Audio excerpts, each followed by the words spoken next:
अविनाश एक बड़े घर का लड़का था। कॉलेज की लास्ट ईयर की पढ़ाई कुछ ही दिनों में खत्म होने वाली थी। अविनाश अपनी नई बाइक से कॉलेज आया। अविनाश का दोस्त बोलता है, अरे यार नई बाइक की। तभी गौरी कॉलेज में आती है। गौरी अविनाश को बहुत पसंद थी, लेकिन गौरी उस पर ध्यान नहीं देती थी। उसका दोस्त तो बोलता है कि कॉलेज में और भी लड़कियां हैं जो तुम्हें पसंद करती हैं। गौरी में ऐसा क्या है? तो अविनाश बोलता है, पता नहीं क्यों, उसमें कुछ तो अलग है, पर वो मुझ पे ध्यान नहीं देती, मुझे भाव नहीं देती है। तभी उसका दोस्त बोलता है कि उस पे काला जादू करके देख। अविनाश बोला, काला जादू? मैं इसमें विश्वास नहीं करता हूँ। पर अविनाश को गौरी बहुत पसंद थी, पर गौरी इस पे भाव नहीं दे रही थी, इसलिए उसको बार बार दिमाग में यही आ रहा था कि क्या पता काला जादू से गौरी मेरी हो जाए। इसलिए अविनाश मंदिर के पास वाले खंडर में जाता है। वहाँ एक बुढ़िया काला जादू करती है। खंडर में जाता है तो देखता है कि बुढ़िया आग के आगे कोई टोटका कर रही थी और कच्चा मांस खा रही थी। उसको देखकर बोलती है कि तू कौन है? अविनाश बताता है कि मुझे एक लड़की बहुत पसंद है, लेकिन वह मुझ पे भाव नहीं देती है। आप उसे मेरी बना सकते हो? बुढ़िया बोलती है कि इतनी सी बात के लिए तू रात को 2:30 बजे मेरे पास आया है? मैं तुझ पर ही काला जादू न कर दूं? अविनाश बोलता है कि उसके लिए आप जो भी बोलोगे मैं वो करूँगा। तो बुढ़िया बोलती है कि कल अपने साथ 3 किलो मांस और 3 बोतल दारू की लाना, और जिस लड़की से प्यार करता है उसका एक बाल लेके आना। अगले दिन अविनाश सारी चीजें लेकर वहाँ पहुँच गया। तो बुढ़िया बोलती है, आ गया तू? और बोलती है कि मांस और दारू ला। अविनाश उसको सामान पकड़वाते हुए बोलता है कि पहले मेरा काम कर दो, और उसे गौरी का बाल देता है। और बुढ़िया बोलती है कि तू अपना भी बाल मुझे दे दे। दोनों के बालों को बांध कर मंत्र पढ़ती है और बालों को जला देती है, और अविनाश को बोलती है, जा तेरा काम हो गया। अविनाश बुढ़िया से पूछता है कि ये जादू काम करेगा? बुढ़िया बोलती है, मरते दम तक, जब तक दोनों में से कोई एक मर नहीं जाता तब तक ये काला जादू काम करेगा।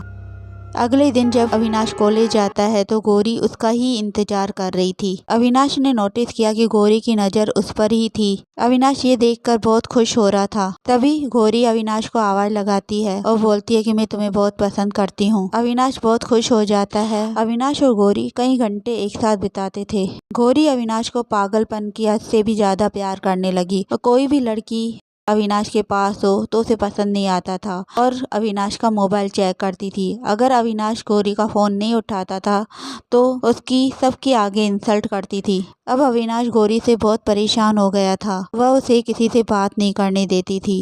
एक दिन अविनाश गुस्से में गौरी से बोलता है कि तूने तो मेरा जीना ही हराम कर दिया है। गौरी बोलती है कि मैं तुमसे ही शादी करूँगी। तो अविनाश बोलता है, पागल हो गई है? गौरी गुस्से में बोलती है कि अब तुम मेरे ही हो। गौरी की आंखों में गुस्सा था। ये देखकर अविनाश काफी घबरा जाता है। वह वापस उस बुढ़िया के पास जाता है और बोलता है कि गौरी काला जादू किया था, वो हटा दो। बुढ़िया बोलती है, पागल हो गया है? ऐसा होता है क्या? और अविनाश के पीछे पीछे गौरी भी वहाँ आ जाती है। अविनाश गौरी को गुस्से में बोलता है कि यहाँ भी आ गई तू? तब बुढ़िया बोलती है कि ये मेरी बेटी माया है। गौरी के शरीर में मेरी बेटी माया है जो तुम्हें हद से ज्यादा प्यार करती है। ये सुनकर अविनाश घबरा जाता है और बुढ़िया को बोलता है कि ये क्या किया तुमने? बुढ़िया बोलती है कि बेटी की खुशी में ही माँ की खुशी है। अविनाश वहाँ से जल्दी से भागता है और अपनी दोस्त रानी के घर जाता है और रानी को सारी बात बताता है। रानी उसे गले लगाकर शांत करती है। तभी वहाँ गौरी आ जाती है। ये देख गौरी को बहुत गुस्सा आ जाता है और वह रानी को पटक पटक कर मारती है और रानी की वहीं पर मौत हो जाती है। वह रोते रोते बोलता है कि रानी, मेरी वजह से ये सब कुछ हुआ है। गौरी के हाथ रानी के खून से रंगे हुए थे और अविनाश के पास आके बोलती है, आजा मेरी गोद में सो जा, तू बहुत थक गया है ना। अविनाश बोलता है, प्लीज मुझे मत मारो, प्लीज मुझे मत मारो।